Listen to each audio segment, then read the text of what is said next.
Whenever we talk about big professional productions, one of the things that is always mentioned is double tracking, both vocals and guitars. And while that's not the only technique in order to achieve a professional production, it's definitely one of the most important ones. So let's take this song for example.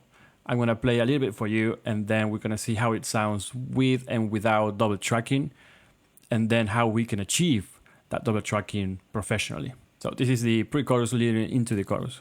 Don't you dare take this off me, won't hold the weight under your feet. I'm tired of wasting, you don't wanna see it. Don't you dare take this off. So as you can see, we have here the two guitars. This is rhythm guitars, double track, pan left to right.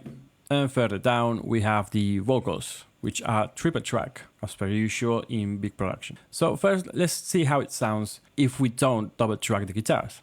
So to emulate this, let's make another channel, just the same as this one. And let's move the entire guitar track. And we're gonna keep it in the middle. And we're gonna mute these two. This is how it was really back in the day when there was no double tracking and it was just one guitar and that was it. Don't you dare take this off me, won't hold the weight under your feet. I'm tired of wasting, you don't wanna see it. Don't you dare take this off. As you can see, it's really shallow, that sound. There's no depth, there's no width, it doesn't sound right, obviously. It loses some of the energy as well. Now let's see how that sounds like if we don't triple track the vocals. So if we have the main one here in the middle, which is center there, and we already have the doubles for the left and the right. So let's mute them and see how this sounds with only one guitar in the middle and only one vocal right in the middle. Don't you dare take this off me, won't hold the weight under your feet. I'm tired of wasting, you don't wanna see it. Don't you dare take this off me. As you can hear, it sounds, again, shallow. There's no depth, there's no width. It doesn't sound really good. And you can actually hear the difference when it goes from this set of vocals to this one, where this one was just the main vocal right in the middle, and here we have the main one and the double tracks one. Now, why is it important to double track the guitars or the vocals? Why can't we just fake it? While there's some ways to fake it, it's not always the best case scenario. Sometimes you don't have the double takes, and unfortunately you need to work around your magic and fake it within the DAW, and that's fine. If you have to do it, then you have to do it. There's no other option. But it's always best to track everything you need, especially so it sounds real, it doesn't sound fake. Now, this is something I've seen a lot of artists do. They just record the one take, let's say on the guitars, and then they try to copy paste it and pan it to the sides.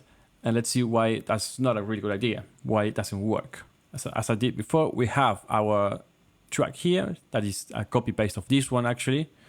So let's try to pan this one to the left, we keep the one to the right, and let's solo this and see how it actually sounds like.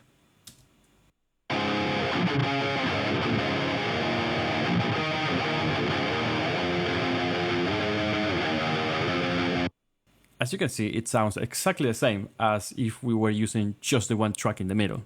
The reason for that is we have two of the same pan completely to either side, and when you play that, they just sum it right in the middle because there's no difference in anything that can tell them apart one from the other. So basically, you're just summing up the tracks and perhaps adding some extra volume to the track instead of playing just the one.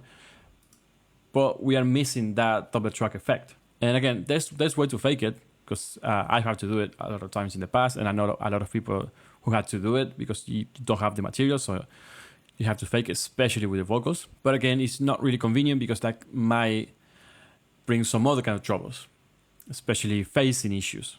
Now that we see why it's so important, how do we double track? The name says everything, to be honest. So all you need to do is just literally track the same thing twice or three times in case of vocals. You record the main one and then the doubles. Same with harmonies. If you're doing high harmonies, it's always good to record twice so you can pan them and that way you have like a big stack of vocals. So one of the things that we need to be really careful when we double tracking guitars or vocals is we need to get it as close as possible as the main one. That means in tempo, in intensity, and in rhythm in case of the guitar. And with the vocals as close as possible in terms of pitch, melody, phrasing of the different words. So okay, I hope you guys find this quite useful. I'm going to be making some more videos of this. Anything you want to know or learn, just type it in the comments. I'm going to also leave you the link to this track on Spotify if you want to listen to it. It's already out. And if you don't want to miss any of the videos I'm going to be uploading soon, just hit like and subscribe, and see you next time. Be